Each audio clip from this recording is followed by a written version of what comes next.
نوجوانوں، نکاح ایک عبادت ہے،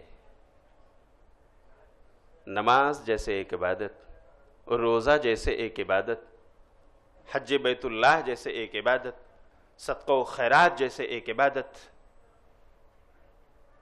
اسی طرح قربانی کرنا جس طرح ایک عبادت، دعا مانگنا ایک عبادت، ایسے ہی نکاح کرنا بھی کیا ہے؟ بولو، دلیل چاہیے۔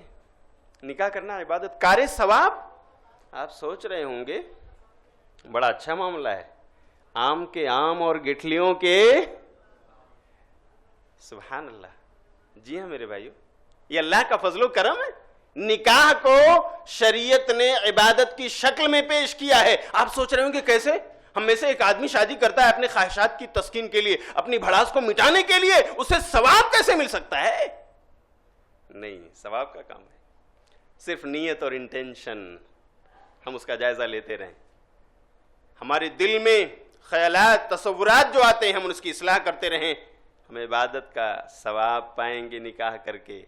دلیل، قیل یا رسول اللہ، آپ سے پوچھا گیا، ایک صحابی پوچھتے ہیں اللہ کے رسول صلی اللہ علیہ وسلم، آیاتی احدنا شہوتہ ویکون لہ فیہا اجر، ہم میں سے ایک آدمی جا کر اپنی ضرورت بھی پوری کرے اور اس کو ثواب بھی ملے؟ کیسی انہونی بات ہے اللہ کے رسول۔ اس کا مطلب یہ نہیں تھا کہ صحابی اقرار نہیں کر رہے تھے، صحابی مان نہیں رہے تھے، نہیں، اپنے دل کی تسکین کے لیے، اطمینان قلب کے لیے انہوں نے سوال کیا تھا۔ اللہ کے رسول، ہم میں سے ایک آدمی اپنی ضرورت پوری کرتا ہے، ثواب کیسے پا سکتا ہے؟ کوئی کہا سنو، بڑا لاجیکل آنسر نبی صلی اللہ علیہ وسلم نے دیا۔ کہا بتاؤ، اگر وہ آدمی اپنی بیوی کے بستر کو چھوڑ کر رات کسی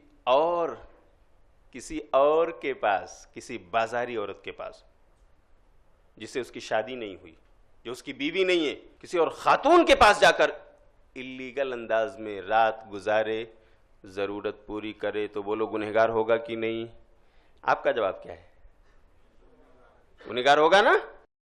تو نبی نے کہا فَكَذَلِكَ إِذَا وَضَعَهَا فِي الْحَلَالِ كَانَ لَهُ أَجْرٌ، اسی طرح اگر وہ اپنی بیوی کے پاس جا کر حلال طریقے سے اپنی ضرورت پوری کرتا ہے، پوری کرنے کا موقع اپنی بیوی کو دیتا ہے، تو ثواب ملنا چاہیے کہ نہیں صحابہ؟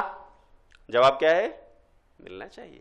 حرام کاری کرے تو گناہ، اور حلال انداز میں پوری کرے تو، بات سمجھ میں آ گئی؟